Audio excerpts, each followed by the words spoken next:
네, 오늘도 두 분의 전문가와 함께 사건 사고 소식 살펴보겠습니다. 박상용 전 평택경찰서장, 손정혜 변호사와 함께하겠습니다. 네, 안녕하십니까? 안녕하세요.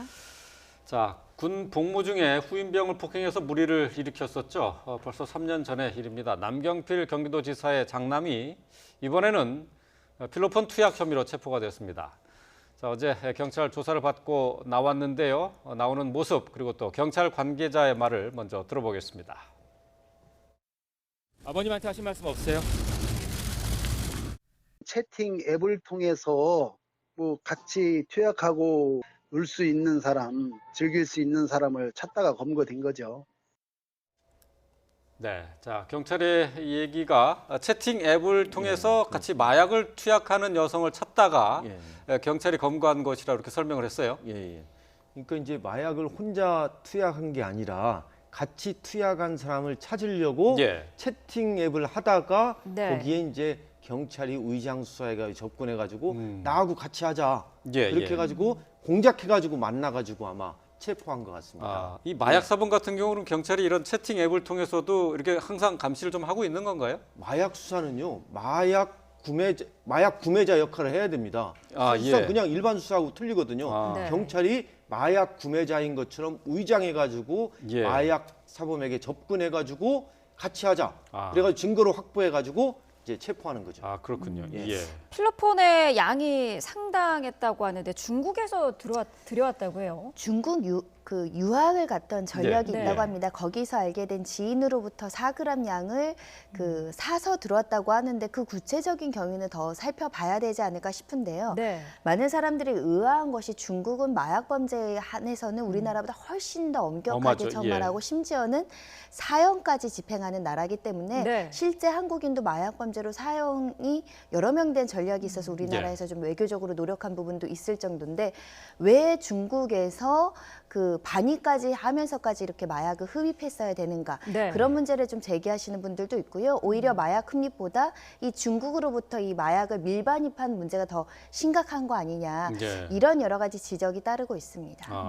그러니까 밀반입한 게 그러니까 단순히 이번 한 번이 아니라 그 전에도 또 상습적으로 투약도 했고 혹시 또 이것을 팔진 않았을까 이런 의심이 있는 거죠? 그러니까 마약류 관리에 관한 법률 보시면요. 단순 흡입보다 영리 목적으로 상습적으로 이것을 판매하거나 수출하거나 소지하는 경우에 훨씬 더 엄하게 처벌하고 있거든요. 그렇기 때문에 지금 들여온 양은 그렇게 많지는 않지만 혹시 이것을 가져온 것이 처음이냐, 여러 번 반복됐느냐, 이것을 실제로 돈을 주고 중간책으로 팔았느냐 이런 부분에 대해서 추가적인 수사도 필요하지 않을까라는 생각이 듭니다. 지금 4g을 가지고 왔는데 현지에서는 40만 원을 주고 샀다고 돼 있어요.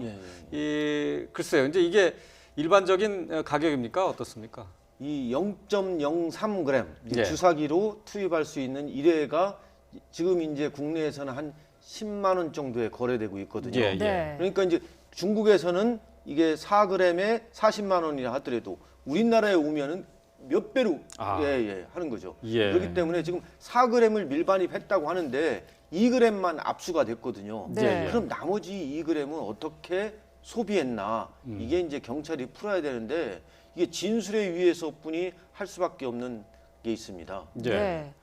이게 중국을 통해서 밀반입을 했다면은 공항 검색 때도 그냥 아무 문제 없이 통과를 했다는 거고 그렇다면은 밀반입하는 경우가 상당하다라는 반증일 수도 있을 것 같은데요. 그렇습니다. 왜냐하면은 이 필로폰인 경우에는 색이 없습니다. 그 냄새도 안 납니다. 세관의 마약 탐지견도 잘 못 맞습니다. 냄새가 안 나니까. 그러니까 사실상 공항에서 세관들이 잡아내는 것도 어떤 첩보에 의해서 잡아내는 거지 그냥 몸에 어떤 은밀한 곳에다가 속옷에다가 숨기고 들어오면은 검색이 안 되면은 이게 사실상은 적발하기가 어렵습니다. 그래서 국내에 이렇게 외국에서 들어오는 마약 양이 상당할 것이다 라고 추정하고 있는 겁니다. 자, 지금 남경필 지사의 장남은 혼자서 수차례 투약을 했다라고 얘기를 하고 있는데요. 중국에서 들여온 게 며칠 되지 않았어요. 그동안에 2g을 다 그렇게 소비했다고 하는 것은 글쎄 조금 설명이 좀 안 되는 부분이 아닌가 싶은데. 그러니까 마약 범죄에서 중요한 것은요, 중간 판매 브로커를 잡는 것, 그리고 마약은 보통은 혼자 하는 것보다 여러 명이 같이 모여서 하는 경우들이 많아서 네. 공범이 존재하는가, 그런 부분에 이제 수사를 집중하지 않을까 싶은데요. 예. 2g도 예를 들면 뭐 남한테 줬다, 그럼 그 남을 대야 되는 거죠. 그 또 다른 공범을 대야 되는 문제가 있는 것으로, 판매했다라고 하면 말씀하신 것처럼 재책이 굉장히 커질 수 있는 거고, 예. 뭐 네. 잃어버렸다고 하면 또 그대로 믿어주기는 굉장히 어려운 부분이 있기 때문에 그 사라진 2g, 그리고 2g을 어느 용도로 사용했는지를 좀 특정해야 되지 않을까 합니다. 네. 지금 4g을 들고 왔거든요. 이제 40만 원에 그 현지에서 샀다고 하는데 시중에서는 한 어느 정도 뭐 가격입니까? 최소 수백만 원에 이른다라고 얘기가 나오고 있어서 이 수백만 원어치나 되는 거는 뭐 2, 3일 간격으로 다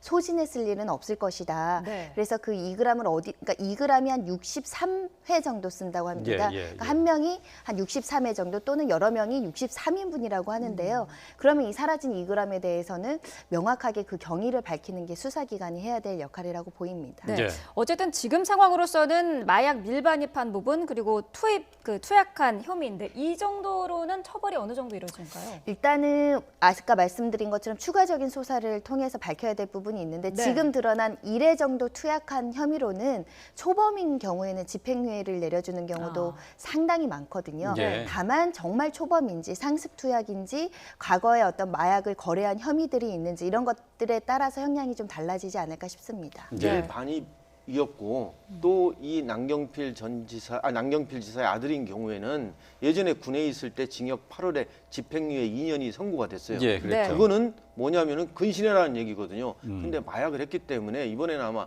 집행유예가 어려울 것 같습니다. 그러니까 지금 현재 이제 집행유예 상태인 거죠? 집행유예는 끝났습니다. 아, 끝났습니까? 됐습니다. 이거에 끝났지만은 예.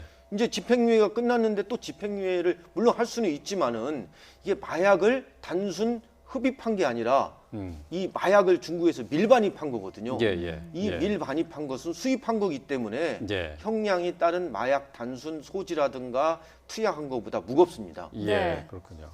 자, 지금 단순히 이제 마약을 혼자 소비했느냐, 아니면 판매했느냐, 이제 이 부분도 수사를 해야 되겠지만은 지금 이제 채팅 앱을 통해서 같이 투약을 할 여성을 찾았거든요. 자, 이 경우는 이것도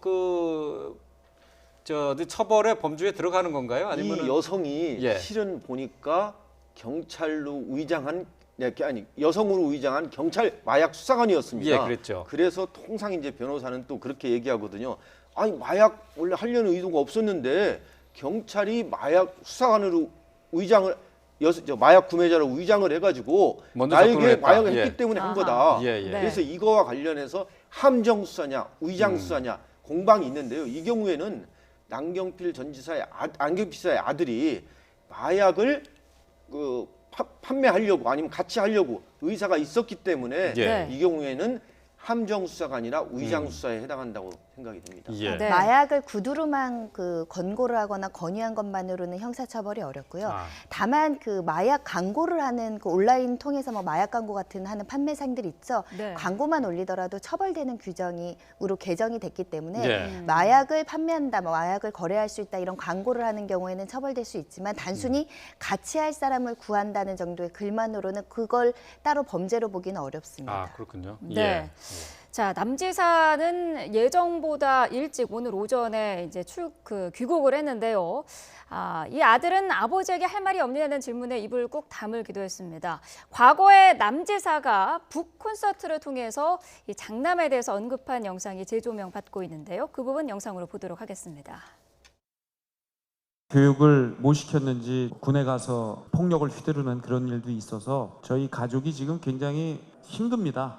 큰아들은 지난번에 그런 사고를 일으키고 학교 자퇴하고 집행유예 2년을 받고는 제대하고 나서 2년 기간 동안 아프리카하고 저기 중동 가서 떠돌아다니면서 여행도 하고 봉사활동도 하고 그렇게 지냈거든요. 그러고 들어와서는 자기가 느낀 게 있는지 독립하겠다고 해서 알바하고 뭐 지금은 조그만 회사에 비정규직으로 들어가서 조그만 집 얻어가지고 지 혼자 살고 있어요. 그래서 넷이 따로 살아요. 저희 큰아들 녀석이 오늘 오고 싶어 하는 눈치인데 내가 와라 그랬더니 이 녀석이 그 아빠한테 혹시 부담될까 봐 못 오겠다는 얘기를 했는데, 나중에 아들 녀석들하고 편안하게 같이 여행 한번 또 가고 싶습니다. 네, 남지사 얘기를 들어보면은 아들이 당시에는 반성도 한 것 같고 그 이후에 조금 힘든 시간도 겪었던 것 같은데 왜 다시 이런 범죄를 저지르게 된 걸까요? 일단은 진정으로 반성하지 않고 개전이 되지 않았다라고밖에 볼 수 없는 것 같고요. 그러니까 예를 들면 사실은 집행유예라는 건 말씀하신 것처럼 선처해주겠다, 반성하고 뭔가 개선해서 이렇게 사회 구성원으로서 안정적으로 살아가라 이런 의미로서 이제 한번 선처를 해준 건데도 불구하고 이렇게 마약 범죄에 다시 빠져들었다라는 점에 있어서는 조금 여러 엄벌이든 어찌됐든 또 다시 좀 강한 질책으로서 반성의 기회를 가져야 되는 거 아니냐라는 생각이 들고요. 네. 특히 정치인으로서는 좀 가슴 아플 겁니다. 결국 내 가족으로 인해서 사회적인 무리가 빌어졌고 한 번도 아니고 이것이 재발된 부분에 있어서는 조금 이제 가족을 관리하고 다스리는 문제에 대해서 조금 치명적인 어떤 타격을 입지 않았나 그런 안타까움이 들고요. 네. 이 기회를 들어서 사실 남지사가 국민들한테 좀 죄송하다고 머리를 숙여야 되지 않을까라는 생각도 듭니다. 네. 남지사 아들이 중국에 유학한 경험이 있거든요. 네. 그러니까 중국에 가가지고 아마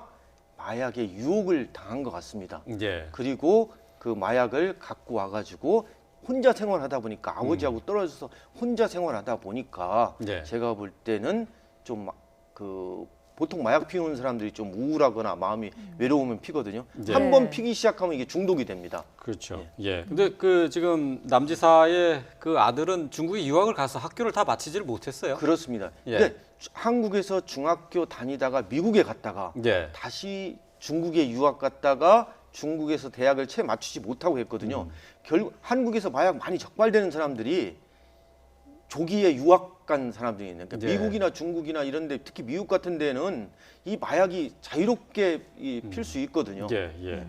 이제 유학을 간 학생들 같은 경우 학업에 그렇습니다. 적응을 못하는 경우 예, 예. 이런 유혹에 쉽게 빠질 수가 있는 거죠. 그렇습니다. 외국은 우리나라 같이 마약이 뭐 엄격하게 아니라 단지 흡연하는 것은 그렇게 처벌을 강하게 안 합니다. 네. 그리고 혼자 외롭고 하니까 어떤 스트레스 해소용으로 마약을 처음에는 공짜로 줍니다. 예, 예, 그러다가 예. 중독이 되면은 계속 이제 피게 되는 거죠. 예. 네. 자, 저희가 이제 화면을 통해서 이제 보여드렸습니다만은 남경필 지사는 급히 귀국을 했습니다. 출장 중이었는데 급히 독일에서 귀국을 했고요. 10시에 기자회견을 할 예정입니다. 자, 아무래도 이제 자신의 정치적인 입지와 관련해서 좀 언급이 있을 것으로 보이는데요. 자, 남지사, 뭐 장남 문제로 지난번에도 이제 군대에서 무리를 일으켰었기 때문에 이번이 두 번째가 됩니다. 상당히 좀 글쎄 좀 힘든 상황이 될 것 같아요. 그 도지사직을 사퇴하느냐, 예. 또 지금 바른정당 소속 아닙니까?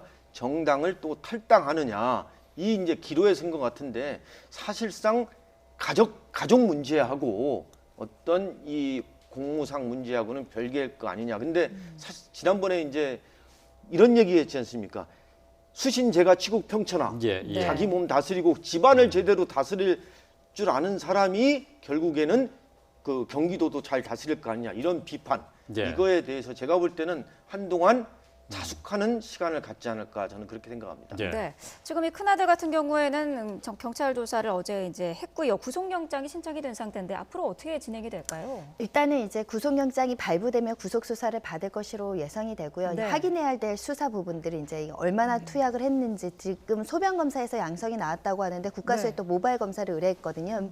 모바일 검사를 통해서 투약 횟수가 또 추가적으로 특정될 수도 있습니다. 그런 조사를 받게 되고요. 네. 근데 일단은 형량은 10년 이하의 징역에 해당하는 법정형이 어떤 범죄로 지금 이제 수사 대상에 올랐기 때문에 구체적인 범죄 혐의가 특정이 되면 이제 형사재판으로 회부될 것으로 예상이 됩니다. 네. 자, 앞서서 이제 북 콘서트에서 남경필 지사가 했던 얘기를 잠시 들어봤었는데요. 어쨌든 무리를 일으켰었지만은 열심히 또 성실하게 살고 있다라고 판단을 했었던 것 같습니다. 하지만 또다시 이렇게 마약 사건에 연루가 되면서 남경필 지사 다시 한번 정치적인 위기를 맞지 않나 싶습니다. 네. 10시에 기자회견이 있는데요. 저희가 생중계로 연결을 해서 들어보도록 하겠습니다. 네.